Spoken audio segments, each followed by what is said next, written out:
It's time to show your age. Wait, no, celebrate your age and look back at the 20 games that are 20 in 2020. Time's a funny thing, isn't it? Sometimes it feels like the last 20 years have just been an extended version of that sinking sensation you get when you realise it's 2 a.m. and you've been playing 2 Point Hospital for approximately 8 years. I mean, hours. Maintenance announcement. Automated snack machines need restocking manually. But it's always important to look back into the distant mists of the past to see the origin story of everything we take for granted today. From the first time we saw a plumb bob floating over someone's head and maybe thought it was a bit weird, to the murderous introduction of a certain Agent 47. Here are 20 games that are 20 in 2020.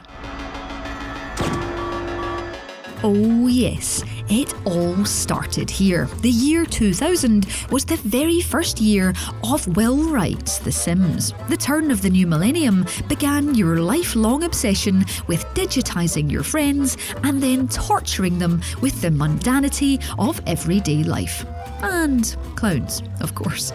The Sims broke the mould as a bold new interactive living dollhouse, complete with wants, needs, and the risk of causing a serious fire when making eggs. Oh, and in just 2 years, it dethroned Myst as the biggest selling PC game in history. Not bad. Ooh, hey. Plaster no fig? The year 2000 isn't just a fun slice of history to look at because we're all secretly relieved not to have been sent back to the Stone Age because of a Rogue Zero. It's when our favourite characters and worlds were being gifted the treat of the, wait for it, third dimension. Excuse me? The third dimension. Well, that seems to have shaved the proverbial dingo. Let's test this bugger out. Anyway, Escape from Monkey Island, the fourth in the series, isn't particularly well loved. Oh please, no more monkey combat. But you can't deny that this was when games were grabbing the future with both depth perception loving hands. Woohoo! Random Sea Cowboy! Is it over yet? 11 whole years before I Never Asked for This ever happened, Warren Spector's Deus Ex was first unleashed on PC. Despite, well, us never actually asking for it, Deus Ex delivered a then truly unparalleled level of RPG choice as we filled the boots of J.C. Denton. The crossbow. Sometimes you've got to make a silent takedown. Good thinking. This is an alternate future where everything feels possible, and the beginnings of the concept of immersive sim. Do you go in all guns blazing, or do you ghost this world, sneaking and stealthing your way through multi-layered environments? Even if you still do things the same way after 2 decades, it's still entirely up to you. Ooh. We're only 4 games into this list, and it's already very clear that the start of the new millennium was pivotal when it comes to not just the defining titles of our current generation, but games culture as a whole. Counter-Strike was transformed from its status as a Half-Life mod by Valve in 2000, and since then has not so quietly taken over the world as a globally successful esport. Obviously, the series has transformed since these early days, but this was a key shift as games gained confidence. Here's an existential question for 2020. Is Rayman 2 the Great Escape? How our friend with the floating fists always sees the world, even when he's side on? Switching the action up to a third-person 3D platformer, well, for us at least, Michel Ansel's colourful Lumfest was a joyous skip forward for the series as Rayman and Glowbox discover teensies, explore luminous worlds, and spend time making the most of having a built-in helicopter. Well, I mean, you just would. I'm king of the teensies. I congratulate you on your courage. Don't listen to him. I'm the king of the teensies. But If you've never touched a skateboard in your life, no, those tiny finger ones don't count, but still know your ollies from your nose grind to pivots, chances are it's all from the now legendary Tony Hawk's Pro Skater 2. Whether you obsessively mapped out the hangar to tick off every single item on your grindy to-do list in one run, or just spent your hours perfecting the art of wall riding the bells, you'll agree that this is a stone-cold noughties classic. If 20 years on you were wondering if your favourite barcoded murderer ever had hair, Hitman Codename 47 has the definitive answer. No, it looks like he's been follically challenged since birth. If you want me to check your mail, just hand me over your room key, okay? I'll keep that in mind. All the better to chameleon himself into myriad disguises, as we were gifted the deadly infinite potential of a series of mini sandboxes for the first time. Sure, it's a little rough around the edges, but given that we're still happily donning that suit in 2020, even trained assassins have to start somewhere. I'm sure it's been dry cleaned at least once. And stay out! Kate Archer is one of those lost PC gaming heroes who absolutely deserves a comeback. No One Lives Forever is a smart, sassy stealth shooter full of boundless invention and fun characters. But sadly, Kate is currently strapped to the most fearsome death trap of all, an ongoing trademark dispute that means nobody really knows who owns the series. Second story window, near right. This means not only will we never get another NOV game, but it's almost impossible to legitimately play the originals either. It's never fun paying one's dues, but we all have to endure a bit of frustration and tedium now and then. Builds character. I think I've paid my bloody dues. On the other hand, Daikatana is a legendary gaming disaster. Creator John Romero left id Software with Wolfenstein 3D, Doom and Quake under his belt. So this could, and perhaps should, have been one of the greatest FPS games of the era. Instead, the game reviewed terribly and is considered a major commercial failure. We could probably do a whole video about what went wrong, but we'll paraphrase here. The title translates roughly to Big Sword, and that's probably the best thing about the game. It's good to see you. We feared the worst. Believe me, so did I. Getting stuck in a state of living death isn't exactly my idea of a fun time. It's time for a philosophical question. Is it possible to think of anything more noughties dark than American McGee's Alice? She has a skull in the bow of her dress. Marilyn Manson was involved in development, and Scream director Wes Craven was signed on to make the movie version. I'm mentally donning a chain for my jeans and an entire pencil's worth of eyeliner as I talk. Please don't dawdle, Alice. We're very late indeed. This 3D delve into a twisted version of Lewis Carroll's universe was a treat for the senses back in 2000. And chances are, you might still have a dusty Vorpal blade replica somewhere in the house.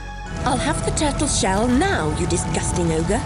Over my dead body. I'll try to accommodate you. As point-and-click adventures go, the longest journey is often lost to the realms of time, but it really shouldn't be. With some brilliant characters, clever dialogue, and imaginative puzzling, this is still a trip worth taking.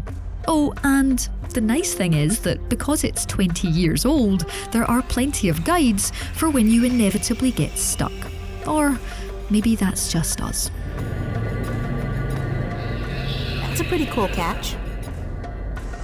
Okay, so we've already had Daikatana, so you know that this list isn't all about the games that changed the world. Tomb Raider Chronicles is actually one of the worst-selling games in the series. But it's worth mentioning just because, by this point, Lara had been scuttling away from boulders and sidestepping traps on a yearly basis since 1996.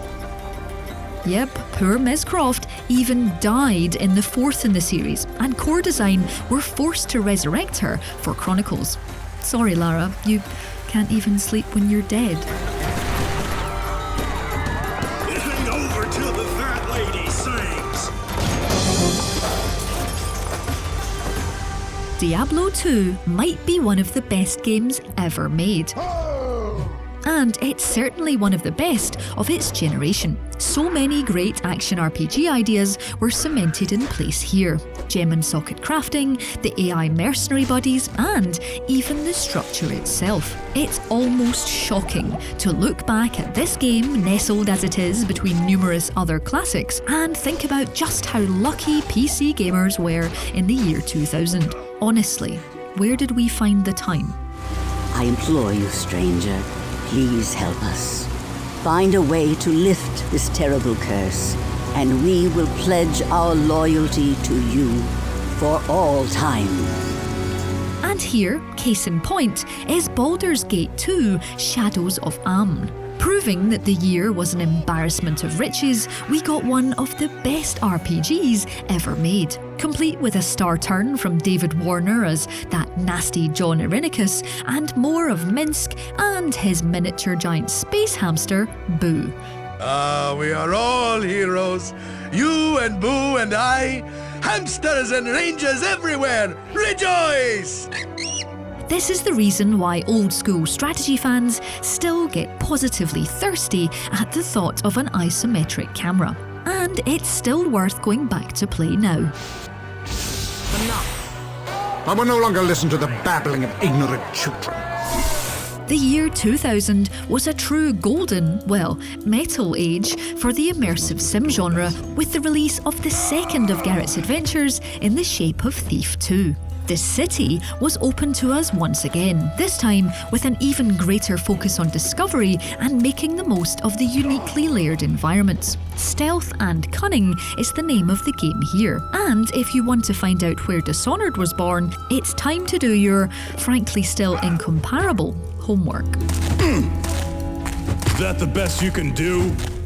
Thank you, Shogun Total War. Thank you for being Creative Assembly's first high business risk product after years of cricket and rugby games. And thank you for laying the foundations for 20 years of stellar turn-based /RTS hybrid games set across most of human history. So much of what began here is still visible in later games, and sword-swinging strategy aficionados are all the better for it.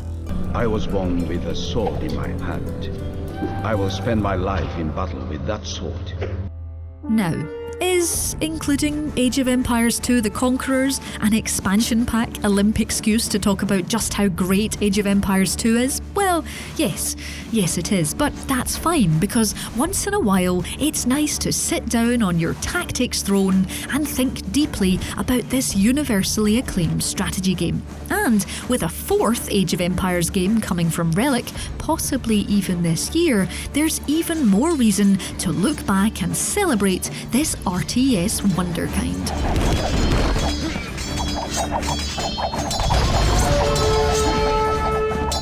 City builders, we still can't get enough of them. But looking back, there are few sims as dear to our hearts as the jewel in the historical construction crown, Zeus, Master of Olympus.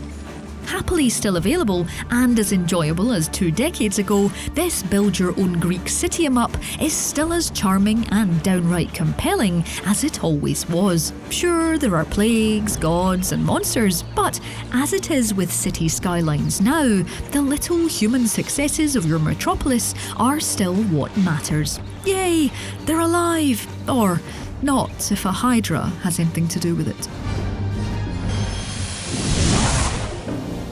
It's easy to forget just how many games used to come out every single year. But here we are with number 19 of a 20-part list being Command & Conquer Red Alert 2. After a 2019 of, let's face it, a bit of a gaming drought, it almost seems unfair that 20 years ago we were having to find the time to play the best RTS of the year around a life-destroying Sims habit and still have the time to learn all of Eminem's Stan. But hey, if you didn't find the time and you want to catch up, you still can. It's on Origin right now.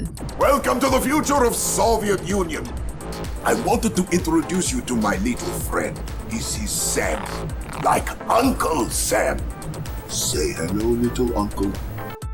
If we're honest, there just aren't enough souls and mana floating around these days. 2 decades ago though, bold new RTS Sacrifice arrived to let you drink your fill of human auras and war on fantasy battlefields with absurdly satisfying spells. This now seriously in classic territory title is actually still available to play on Steam, but there's not been a single soul sacrificed to remaster even 1 pixel. So you might just want to leave your memories in rose-tinted Nostalgiaville where they belong. So, hopefully, you don't feel like you've aged 20 years just by watching this list. But let us know in the comments below if we've missed any of your favourites from the year 2000. As ever, drop us a like if you enjoyed this video, and don't forget to subscribe to Logitech G for more videos just like this one. If you do already subscribe, hit that notification bell like a Tony Hawk's 2 wall ride so that you never miss a video again.